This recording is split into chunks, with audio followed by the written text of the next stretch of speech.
So today we finish up our series that I've been doing for the last few weeks on gratitude, on Thanksgiving, because we are done with Thanksgiving, right? It's time for Christmas.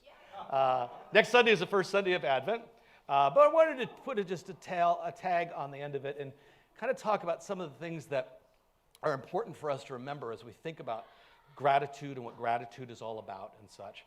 And Psalm 106, that text that we read is, as I said at the outset of it, it's titled in many of our Bibles as a confession of Israel's sin. And so what I decided to do was to use it as both a confession of sin of Israel, but also of ours and of our faith grandparents, Israel. But it also is a litany of thanksgiving. And I did that to prove a point, that Thanksgiving is hard. Thanksgiving is complicated. I don't know how many of you sat at your table last Thursday and had arguments. Hopefully we're kind of past those, but I know that that's not true. We had a lovely Thanksgiving and just had a wonderful time together with our family and our extended family, and it was a lovely, lovely time. And there was no arguments, there was no fights. We said, take those outside. But the thing is that whole holiday that we celebrate, it is a little bit complicated, isn't it? For example, was the very first Thanksgiving meal in present-day Massachusetts, and was it complete with buckled wide brim and wide brim hats in 1621, as some people think, or as some historians place it, was an English celebration, different hats, on the shores of Virginia in 1619? Or was it the Spanish gathering that what would become Texas in 1598 that is in some history books? Or Florida in 1565? Of course, the reasons for all of those celebrations, which were absolutely legitimate celebrations of Thanksgiving, they all varied. For example, the English colonists in Virginia were thanking God for safe passage across the forbidding ocean. So too the Spanish explorers. On the other hand, a mere 10 years after the first Massachusetts Thanksgiving, that most of us think about when we think of Thanksgiving, that idea of the gathering together of the indigenous people and the pilgrims, the governor of the city of Plymouth wrote a cringeworthy text that Thanksgiving would be in honor of the bloody victory over Native Americans. Excellent. In 1789, George Washington declared a national day of Thanksgiving to thank God for the birth of the new nation. And, of course, what we think of often when we think about the whole idea of what it means to be in this, is that we also, Abraham Lincoln also did that idea of a day of Thanksgiving, but that was to celebrate the end of the Civil War. So, the holiday that we just experienced, that we inherited, is complex. It's morally mixed. And it is an amalgam of different kinds of gratitude for good harvest, for safe passage, for colonial conquest, and for military victory. So when we remember this day of immigration and cross-cultural connection and conflict, we have taken a different turn. We have taken to giving thanks to God, for God, of course, for each other. We have tended to thank God for the dazzling diversity of this land. I love the litany and the liturgy that we use on Thanksgiving Eve. For those of you who are here to hear it, you heard Josh Estrada do it, and then thanking God for all the wonderful things that this land has given us. And if those of you who didn't hear it, you went out. Sorry, you missed out. But seriously, we have that dazzling complexity and diversity of this land that we get to thank God for. And all those things are important. All those things are amazing. But what if we became biblical about this, about Thanksgiving, about gratitude? And what if we let Psalm 106 that we read this morning guide us? What if, as with the psalmist, we could honestly examine our faults? What if we could learn from them? And especially as regards those who are downtrodden, especially those such as the Native American communities whom our ancestors destroyed, can we give thanks for all the ways that we have sought to heal that, while being aware of the struggles that we've had? Is it possible that our gratitude might spur us to reach out and work together to create a more just and equitable world? Is that possible? Remembering the holidays links to war could give thanks for times of peace, times of efforts at peacemaking in our hearts, in our homes, in our neighborhoods, and between nations. Could that happen? Remembering the holidays links to creation, could we give thanks for our planet's nourishing abundance? Could gratitude serve as inspiration? Could gratitude serve as inspiration to redouble our efforts to be genuine peacemakers, to serve the hungry in our neighborhoods, to care for God's good earth of all creatures, great and small? I believe it can. I believe that gratitude, that Thanksgiving, is a powerful force that we have left untapped.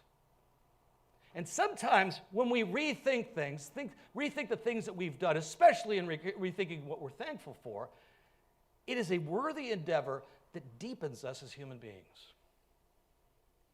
Consider the importance of just coming together with someone, let alone God, but just coming together with another human being and saying, I'm sorry. Consider the power of that. I don't know about you, but there are far too many people in my life where I have not been allowed to do that. Some are my fault. Believe it or not, if I haven't offended you yet, wait around, I probably will. Because guess what? Human. Mess up on a regular basis. And so some of those things have been my fault. Others have been people not willing to sit down with me for whatever reason. Because they feel like when you sit down with Reverend Pastor Paul, all of a sudden you're being called to the principal's office or something. But whichever it is, there can be great joy between us when we can clear the air between us, when we can say we're sorry and grow back together. And for this, I give thanks. In Philippians chapter 4, verses 6 through 7, the Apostle Paul, writing to the church at Philippi, said this: do not be anxious about anything, but in every situation, by prayer and petition, with thanksgiving, present your requests to God. And the peace of God, which transcends all understanding, will guard your hearts and your minds in Christ Jesus. And there is perhaps no better day and no more better way than this season of Thanksgiving to begin to reflect on the astounding power of letting go of anxiety, of letting go of our fear, and letting go of the baggage that we have and leaning into gratitude. And accordingly, while leaning into gratitude, to commit ourselves to cultivate more of it, to be more of a people of gratitude in the coming year, intentionally. How? Well, it turns out that some of the most effective tools that we have for cultivating gratitude, for increasing gratitude, are also some of the most simple and familiar things to us. You know this stuff, but let me remind you about it. First, the basic act of not just counting our blessings, but also recording them in something that we can revisit later. A journal, a notebook. Those things significantly enhance our understanding of thankfulness, especially if we can go back to it and reread it. I have been journaling since I was a freshman in college. And I can go back and read through those journals, and I can remember the times of difficulty. I can remember the times where I have written down the day that I asked Carol to marry me, and she said yes. And that was a point of gratitude in my life. But there's also other ways. We can use social media. And for all of its brokenness, social media has an amazing thing. I don't know about Instagram because I'm not as familiar with Instagram because I'm old. But in Facebook, your memories come up on a regular basis. You ever seen that? And all of a sudden you look at that and you go, I forgot all about that. And whatever the algorithm that mysteriously makes those things happen, when you least expect it, it comes back. And if you post something that's like really negative, like I hate all people or something like that, and it comes back and go, not going to share that. But if you come up with something of gratitude, of love, of joy, of peace, of something that just knocked your socks off, wow. That builds up gratitude. So first of all, it's just those ways of remembering. Second, writing a letter of thanks. Now, I know what I said last week. I said the Clairvilles don't do thank you notes. Okay? What I meant by that is that we weren't driven by that. But the thing is that a simple thank you note can change your life. Not just to tell others how grateful you are, but as a way of strengthening your gratitude. To sit down and not say, "Dear Grandma, thank you so much for the toy. I love you, thank you, Billy." But to say, and not that Billy would do this necessarily, but we would sit down and we'd go, "Dear Grandma, I am so grateful for you. I'm so grateful for who you are in my life, that you have fashioned a life of joy and gratitude for me, and that you've taught me faith. And I'm so appreciative of that." What a lovely way for us to be able to teach ourselves and our children about gratitude. Third, reconnecting. And in this era of COVID, man, this was important when we came back together. Amen? It is so important for us to step back together, to grab a coffee, to grab some tea or a beer or lunch by phone or online or on a walk, and intentionally tell, as a part of your conversation, as part of your communication there, to say the things that you're thankful for these days. It could be the person you're sitting with, or just an aspect of gratitude. When it comes to gratitude, just saying it out loud to somebody that we like and respect, not to mention hearing what they're thankful for, it gets those creative juices going. I never thought about being thankful for that, but yes, you're right. It's a powerful step towards noticing and therefore being more deeply experiencing the blessings in our lives. How about prayer? But I'm not talking about prayer just saying, "Dear God, please heal my mother from this," or whatever this thing. But seeing prayer through a lens of gratitude. Removing it from the laundry list of what we want or need, it can become sort of a spoken gratitude journal, an intimate thank you note to God in conversation with Him. And if you want to know how to do this, take Psalm 1. Just start with Psalm 1 and pray that out loud. Now, I'll warn you, you will come across some of what are referred to as the imprecatory psalms, which basically says, "Oh Lord, I wish that you would call hellfire down upon my enemies." It's in the Bible, so you got to deal with it. But maybe blow past those a little bit in the part of gratitude, but then ask the questions of, why are they calling hellfire down? What's about that? What's about that? What's that about? I speak for a living. Fifth, what we're doing right now, worship. Now, there are some times where worship is not necessarily a thing of gratitude. It's a thing of duty, right? But worship, if done right, is a whole gymnasium for cultivating thanks and praise. I love it when Gray's up here dancing, and you're dancing with him. Or any of our kids who are out dancing, and sometimes you guys get carried away and you start dancing, and all of a sudden we're cultivating this era of thanks and praise, and not speaking in tongues and weird stuff like that, but just being happy, just being joyful. And when that happens, it is a swirl of palpable tailwinds of amazement and delight. Sixth, though we are Protestants and not Roman Catholics, and so we give less weight to the sacraments, we have only two. How many do Catholics have? 7? Too many? Give some weight to those sacraments a little bit. Remember the idea of the Eucharist. I talked about this Wednesday night. I've talked about it before. But remember, looking at that word, EU, charis, the EU in Greek, when you put it in front of it, it means what? Good, right. Charis means grace. And so the Lord's Supper is a gathering of good grace.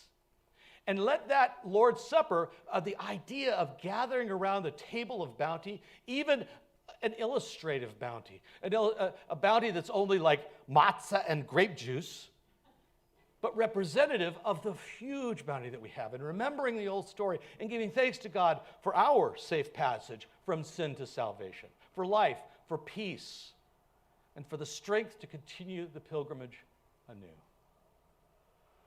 All of this needs to be lodged in an honest accounting. So they're not just thanking God for things, but we're being honest about who we are. That you and I are a bunch of turkeys, right? Let's face it, we are. We all hide, or we are making something up. And so gratitude doesn't always come easily to us. This woman is named Nadia Bowles-Weber. And she writes regarding gratitude that she cultivated. She's an Episcopalian priest, by the way. She's also a stand-up comic and an ex-drug addict. So there you go. She fits in well with us. She cultivated gratitude by practicing getting over her first response to everything. And her first response to everything was noticing when she was viewing everything that happened in her life through the lens of what she was or not getting from it, good or bad. So she was viewing everything through that of what she was or was not getting from it. She says, I practiced noticing small things. And even though I still struggle with self-centeredness, I try to notice and comment on the contribution and the gift of others. Gratitude, she writes, has a difficult time coexisting with entitlement. Gratitude has a difficult time coexisting with entitlement. She says, every time I think about what I do not have, I think about what I deserve, I miss the amazing and beautiful thing in my life that I yet to have. Where is it? That I get to have, even though I do not probably deserve it. I'm reminded of how Arthur Brooks claims that there is an equation for contentment. Take what you have and divide it by what you want. Take what you have and divide it by what you want. Gratitude has a difficult time coexisting with entitlement. I like that. I like the way that works. I like the way that feels. Gratitude thrives in honesty.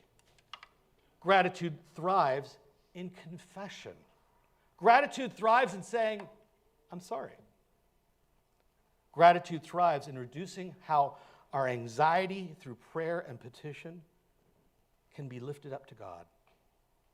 Gratitude thrives in admitting that we are a kind of bunch of turkeys. And here's how we know that. If God can love turkeys, God can love you. For you are a turkey, and I am one too. So if you're lonely, wow, remember the truth. God can love turkeys. God can love you.